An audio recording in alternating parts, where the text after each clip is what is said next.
विजय नाहटा ने कहा, नवी मुंबई में पुनर्वसन करने वाले बिल्डर व सोसाइटी के लोगों पर राजनेता बना रहे हैं दबाव, वसूल कर रहे हैं पैसा, टेंडर कैंसिल करने की देते हैं फोन पर धमकी। शिवसेना उपनेता व सिया के अध्यक्ष विजय नाहटा ने किया बड़ा खुलासा। नवी मुंबई के राजनेताओं पर आरोप लगाते हुए कहा कि नवी मुंबई में कुछ राजनीतिक दल अपने मददगारों के जरिए डेवलपर्स व सोसाइटी के लोगों पर दबाव बनाकर रंगदारी कर रहे हैं। नाहटा व किशोर पाटकर ने बताया कि बिल्डिंग में लगने वाले रेती स्टील सलिया भी उनकी ही कंपनी से खरीदने की धमकी देकर बना रहे हैं दबाव और टेंडर ना मिलने को लेकर धमकाया जा रहा है। साथ में सोसाइटी के पदाधिकारियों पर भी तरह तरह के दबाव बनाया जा रहा है। नवी मुंबई में इस तरह का चलन काफ़ी बढ़ गया है और इससे सोसाइटी अधिकारियों के साथ साथ डेवलपर्स में भी डर का माहौल बन गया है। इसलिए शिवसेना के उपनेता व सिया के अध्यक्ष विजय नाहटा और नवी मुंबई संपर्क प्रमुख किशोर पाटकर ने शिवसेना प्रतिनिधि मंडल का नेतृत्व किया और नवी मुंबई में जॉइंट सीपी संजय येनपुरे व एनएमसी आयुक्त कैलाश शिंदे से लिखित पत्र देकर कार्रवाई करने की मांग की है। इस मुद्दे को लेकर दोनों पदाधिकारियों ने अमल में लिया है और जांच कर कार्रवाई करने की बात कही है। वहीं इस मुद्दे को लेकर शिवसेना उपनेता व सिया के अध्यक्ष विजय नाहटा व नवी मुंबई संपर्क प्रमुख किशोर पाटकर ने अधिक जानकारी दी है। दर 15 दिवसांनी साधारण आयुक्तांची भेट आम्ही घेतो। त्या 15 दिवसामध्ये आमचे पदाधिकारी कार्यकर्ते यांनी आमच्याकडे ज्या काही अडचणी मांडलेल्या असतात त्या अडचणीच्या अनुषंगाने लेखी स्वरूपामध्ये आम्ही त्यांच्याकडे पत्र देऊन चर्चा करतो। त्यांनी सांगितलेल्या अडचणी किंवा त्यांनी सांगितलेला इलाज जो आहे त्याच्यावर सविस्तर चर्चा होऊन त्या विषयाच्या बाबतीत अंतिम निर्णय होतो, काम होईल नाही होईल, प्रोग्रेसमध्ये आहे वगैरे वगैरे। आता दुसरं काय झालेलं आहे की आम्ही जनसंपर्क यात्रा चालू केलेल्या आहेत आणि प्रत्येक ठिकाणी 30 ते 35 सोसायटीच्या पदाधिकाऱ्यांना बोलवून त्यांच्या काय अडचणी आहेत आतापर्यंत आम्ही 7-8 ठिकाणी वेगवेगळ्या नोडमध्ये जाऊन सेक्टरमध्ये जाऊन माहिती घेतली। तिथे ज्या अडचणी लोकांनी सांगितलेल्या आहेत प्रामुख्याने वॉटर सप्लायच्या बाबतीमध्ये, सिवेजच्या बाबतीमध्ये, फवारणीच्या बाबतीमध्ये, झाडं तोडण्याच्या बाबतीमध्ये, पेवर्सच्या बाबतीमध्ये, त्या सगळ्या त्यांच्या कानावर घातल्या आणि ती कामं ताबडतोब करून द्या अशा प्रकारची विनंती केली। आज दुसरा एक महत्त्वाचा विषय असा होता की या शहरामध्ये मी असेल, पाटकर साहेब असेल, शिवसेनेचे आमचे पदाधिकारी असतील, आम्ही सगळ्यांनी पाठपुरावा करून या शहरामध्ये रिडेव्हलपमेंट हा खूप मोठा इश्यू आहे। हजारो लाखो लोक त्या जीव मुठीत धरून राहत आहेत। रिडेव्हलपमेंट लवकर झालं पाहिजे, त्या लोकांना घरं मोठी लवकर मिळाली पाहिजेत म्हणून सातत्याने पाठपुरावा करतोय आणि त्याला बऱ्यापैकी गती सीएम साहेबांनी त्यांच्या डेव्हलपमेंट कंट्रोल रूलमध्ये एक सेपरेट चॅप्टर नव्या मुंबईसाठी देऊन खूप मदत केल्यामुळे चांगली गती आली होती। मात्र काही नेते मंडळी याच्यामध्ये प्रत्येक कामामध्ये अडचणी निर्माण करतायत असं आम्हाला टाउन प्लॅनिंगमध्ये आणि कोऑपरेशन डिपार्टमेंटच्या अधिकाऱ्यांशी चर्चा करताना कळालं।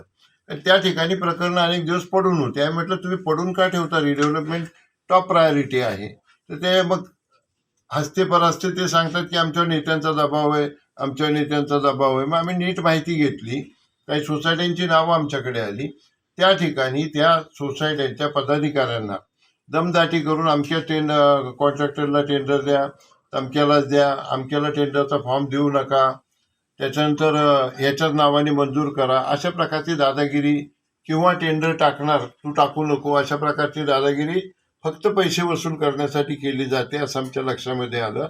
आणि म्हणून आम्ही जाऊन आज पोलीस कमिशनरकडे लेखी स्वरूपामध्ये तक्रार केलेली आहे की अशी आहे, याच्यासाठी तुम्ही वेगळा सेल उघडा आणि हे जे सोसायटीवाले लोक आहेत त्यांना त्यांची इच्छा असेल त्याप्रमाणे, त्यांचा जो कोणी कॉन्ट्रॅक्टर असेल, डेव्हलपर असेल त्याप्रमाणे काम करण्याची मुभा द्या।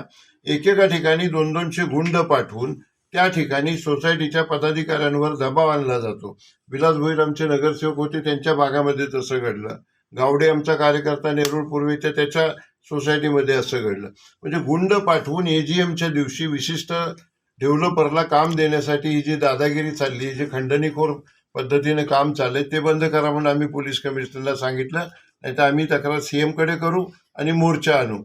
त्यांनी सांगितलं की त्यांच्याकडे EOW नावाचा वेगळा विभाग आहे, आर्थिक गुन्हे शाखा, त्याच्यामध्ये हाऊसिंग वेगळा विभाग आहे, त्याच्यामध्ये एक वेगळं डेस्क, एकदा वेगळा सेल चालू करण्यात येईल आणि कुठल्याही सोसायटीवर अशा प्रकारचा दबाव येऊ दिला जाणार नाही। त्यांची जी AGM असते त्या दिवशी बाहेरचा एकही मनुष्य सभासद सोडून त्या ठिकाणी येणार नाही याची दक्षता घेतली जाईल। सोसायटीने त्यांना विनंती केली पाहिजे आणि हा जो खंडणीखोरपणा चाललेला आहे शहरामध्ये विशिष्ट लोकांचा प्रत्येक सोसायटीमधून पैसे काढण्याचा तो बंद केला जाईल. त्यानंतर ती कॉपी आम्ही कमिशनरला दिली. कमिशनरला सांगितलं की तुमच्या टाउन प्लॅनिंग डिपार्टमेंटवर खूप मोठ्या प्रमाणावर दबाव आहे. त्यांनी टाउन प्लॅनिंग ऑफिसरला बोलून सांगितलं रोजच्या रोज मला सांग, एकही प्रकरण थांबवलं गेलं नाही पाहिजे. आणि अशा प्रकारे या खंडणी जी चालू आहे ती बंद करण्यासाठी आज आम्ही दोन्ही हे कमिशनर खंडणीखोर कोण आहेत? ते त्यांना माहिती आहे लोकांना. हे सत्तेतले विरोधकांमधले आहेत की महायुतीमध्ये? आता नाव आम्ही घेणार नाही. आम्ही त्यांना सांगितलेलं की सीडीआर बघा. एकदा सीडीआर त्यांनी बघितल्यावर आम्ही तुम्हाला नावं सांगू कुणी कोणाला फोन केले होते. एडीटीपीला कोणी फोन केला होता, पाटील नावाचे जे जॉईंट रजिस्टर आहे त्यांना कोणी फोन केला होता, आमच्या डेव्हलपरना कोणी. आतापर्यंत खंडणीचे असे आमच्या सेक्टर 9 मध्ये माझ्या इथे 3 प्रकार घडलेले आहेत. एका विशेष डेव्हलपरला ह्यालाच कामदार द्यायला लावलं आणि आज त्यांना काम दिलं आहे आणि तो पळून गेलेला आहे. आणि त्यांनी समोर ते काम गोदरेजला दिलं, त्याच्याकडनं 23 कोटी रुपये घेतले आणि तो निघून गेलेला आहे. आणि आज लोक वाऱ्यावर आहेत. आता हा प्रकार असा घडला, सेम हा प्रकार पंचशील सोसायटीमध्ये नेरूळला घडला. नेरूळमध्ये देखील ह्यालाच काम द्या म्हणून सांगितलं, तिथे व्हाईट हाऊसला बोलावून घेतलं, तिथे जबरदस्ती केली. आता पदाधिकारी घालून त्याला काम दिलं, ती कंपनी बाजूला झाली आणि तिथे कोलते पाटील नावाची कंपनी आली, त्याच्याकडनं 13 कोटी रुपये घेऊन तो निघून गेलेला आहे. असं मी आज कमिशनर साहेबांना भेटून सांगितलेलं आहे.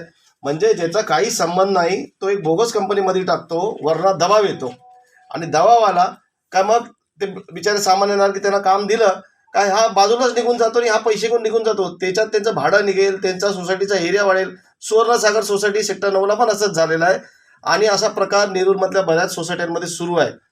दुसरं म्हणजे आता विचार करा, त्या दिवशी विधानसभेमध्ये ऐरोलीचे आमदार काय बोलले, काय जिथे रिझर्वेशन सामाजिक हितासाठी प्लॉट टाकले त्यांना देऊ नका, असा दबाव सारखा केकांत साहेबांवरती येतो. हायकोर्टाची ऑर्डर आहे, हाय कंटेम्प्ट पिटिशन आहे. ऐरोलीच्या आमदारांना हे दिसत नाही का, आडवली बुतवलीमधलं फॉरेस्टचं आर झोन कोणी केलं? 300 एकरचं सोडून हे फक्त 15,000 मीटर सानपाड्याच्या तेवढ्या छोट्या प्लॉटवरती बोलतात. मग ऐरोलीचे आमदार ह्याच्यावरती का बोलत नाही? आडवली बुतवलीचं फॉरेस्टचा आर झोन रिझर्वेशन कोणी टाकलं? त्यांच्याच नगरसेवकांनी टाकलं महासभेमध्ये. काय हे फॉरेस्ट उठवा आणि त्याच्याबद्दल एक शब्दही काढत नाही. ह्याच्यात काय आर्थिक व्यवहार झाला आहे का मोठा? मग जर जनतेची एवढी काळजी असेल तर ह्या बाबतीतही बोलायला पाहिजे ना. म्हणजे एका बाजूला 15-20 हजार मीटरसाठी बोलायचं आणि एका बाजूला 300 एकरवरती गप्प बसायचं.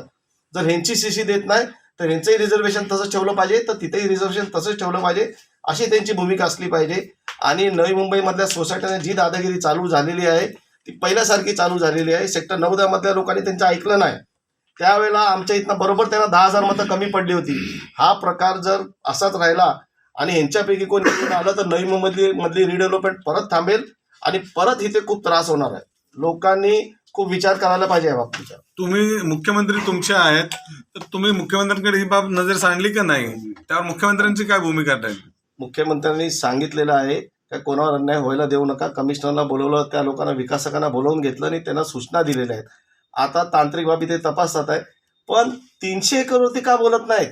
ह्या छोट्याशा 15-16 हजार मीटरवरती का बोलतात? जनतेने ह्याचा विचार करायला पाहिजे ना. डबल स्टँडर्ड आहे हा प्रकार. कुठे आहे एन्व्हायरमेंट बद्दल काहीच नाही ना पडलेलं आहे. फक्त 15,000 मीटरवरती ते बिल्डरला.